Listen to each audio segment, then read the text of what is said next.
Coming up on today's show, we're going to take a look at 5 players to watch on the defensive side of the ball during Chicago Bears training camp. But first, hey, we've been pushing this movement for 2-3 months now. We've been gaining ground. It's still a long way to go. I want to catch up to the 49ers report in subscribers. Less than 8,000 away. We were like 8,500 away at some point, so we're getting closer. Chase Sr. trying to hold me off here, but we're closing in. Hit that subscribe button, daily Bears videos, and hey, come on, Justin Fields, he's way better than Trey Lance.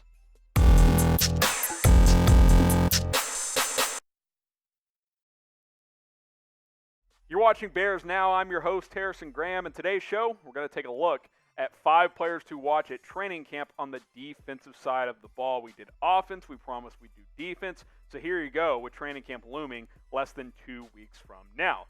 Jaylon Johnson, the number 1 guy I'm keeping an eye on, the second-year cornerback who, really, it's time for him to elevate to CB1. A, because you cut Kyle Fuller, and B, that's the expectation he has for himself. He's embraced it this offseason. Sean Desai has talked highly of him. I thought he performed admirably as a rookie out of Utah while dealing with a shoulder injury, by the way, last year. 13 games, 15 pass breakups. That's very good, guys. And he had some tough matchups, too, for a lot of the season. I think this year he becomes that number 1 CB, and I think he picks off a couple of passes as well. That's something he was able to do in college. I think that will translate this year. It's time for him to be CB1. It's as simple as that. I love this kid's attitude. He has that dog mentality. I think he's going to be a really good player for a very, very long time. And you really need him to be good this year because there's major question marks after him at this position. So hopefully he pans out and continues to pan out. I think we saw that he's at least pretty good last year. I think this year he takes another step forward and proves that the Bears were right by selecting him. Can Jaylon Johnson be an elite cornerback? Type Y for yes, type N for no. I think he can. I think he's already really good. Maybe he'll enter that elite category this year. Let us know down in the comments. Y for yes or N for no. Let's keep it rolling here. Eddie Jackson, the free safety.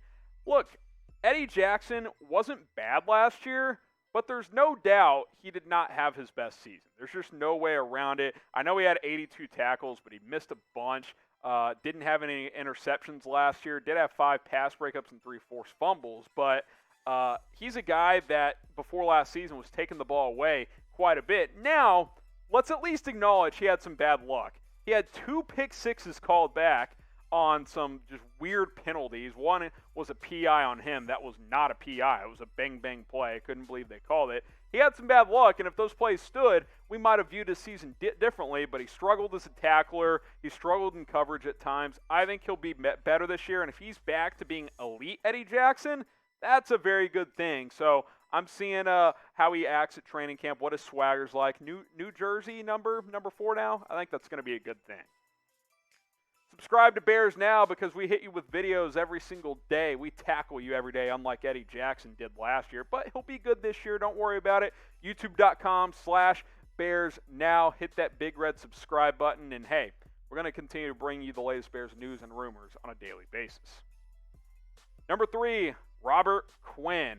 Can Robert Quinn give you something this year? That's why I'm watching him at training camp very, very closely. Remember, he basically wasn't at training camp last year. He was just invisible. He just didn't show up, and then we found out he may have had a drop foot issue, so hopefully he's there and active, and he's getting into shape early on before this season. Robert Quinn needs to produce. You can't pay a guy $70 million and he give you nothing, because that's what he gave you last year. 2 sacks, that's just not going to cut it, guys. He's got to be more productive this upcoming season. I'm not saying he's got to give you 10, 12 sacks, even though you paid him to at least be an 8+ sack guy, but can he give you 5? Can he give you 6 sacks? Can he be a threat opposite of Khalil Mack, who consistently draws double teams? If he can win some of those one-on-ones and get after the quarterback with some QB hits, some hurries, and obviously some sacks as well, then that's what you paid him for. So hopefully that happens. He needs to produce this year. I'm hopeful that he bounces back because he just can't be much worse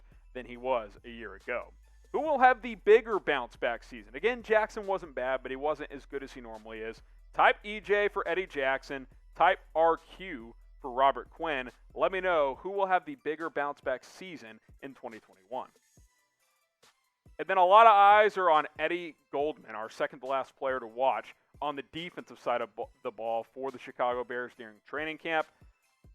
I don't know what to think with this guy. I think he's the biggest X factor on this defense. I don't think it is hyperbolic to say that if Eddie Goldman is on this defense, engaged and productive, this could be a top 5 defense. If he's not, that hurts because Bilal Nichols proved he can play in the middle there, but if you can have him next to Goldman and Hicks on the other side, that's an elite front, guys. With Khalil Mack and hopefully a re-engaged Robert Quinn on the other side, that's a nasty front 5 right there. Then you got Roquan and Trevathan cleaning up the run game there. If Eddie Goldman is back and he's being a beast again, that is monumental. This team missed him in a major, major way last year in their run defense. And we keep seeing these little clips of him working out. Another one emerged of him bench pressing. So I think the retirement rumors are fake. I don't think that's going to happen. But until we see him play, we don't know what he's going to be. So hopefully he bounces back. I had no issues with him opting out last year, especially with the health issues, but excited to hopefully get him back into the fold and to be a good player. So predict it for me. What type of season will Eddie Goldman have? Type A if you think he's going to be excellent. Type B if you think he'll be solid. C if you think he'll just be average. D if you think he's not very good. And then F, you're like, oh, God, this is a disaster. A, B, C, D, or F, plus and minuses are encouraged. So predict the type of season Eddie Goldman will have this year for the Chicago Bears.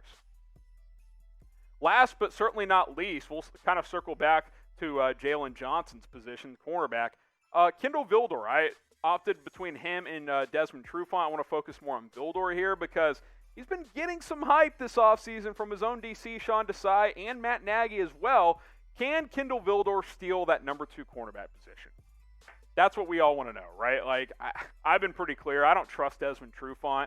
I have major concerns. I think he will enter training camp as he'll get the first chance to be your number 2 outside corner, but I can't sit here and say I'm super confident that he's going to end up winning that job. And if he's not, someone else has to. And maybe, just maybe, Kendall Vildor, who got some valuable reps last year, can be that guy. Vildor also in the mix at nickel, by the way, so don't rule him out there. Trufant, obviously, if he was in his prime, that'd be a no-brainer, but didn't play well that last year. Was injured when he didn't play well when he was healthy. Injured most of the year as well. He's on the wrong side of 30. Maybe he can turn back the clock a little bit, but I'm not super confident that happens. The Bears seem to like Kendall Vildor. I'm open to it. Hey, if he's at least average, I think you can live with average CB2 play. And Desmond Trufant wasn't average last year. He was below average.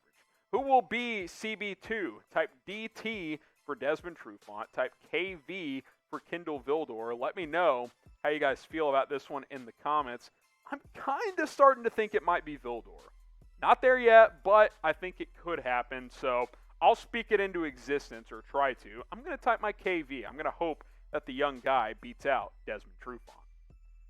So these are my 5 players to watch on the defensive side of the ball. Jaylon Johnson, the cornerback, I think he's ready to be CB1. Eddie Jackson, Robert Quinn, a couple of guys that need to bounce back this year, especially Quinn. Jackson was fine, but I still think he will improve. Eddie Goldman, is he going to play? Is he going to play well? Can he be that beast in the middle? We'll see. And then Kendall Vildor, can he be your CB2? These are 5 players I'm keeping an eye on the defensive side of the ball during Bears training camp.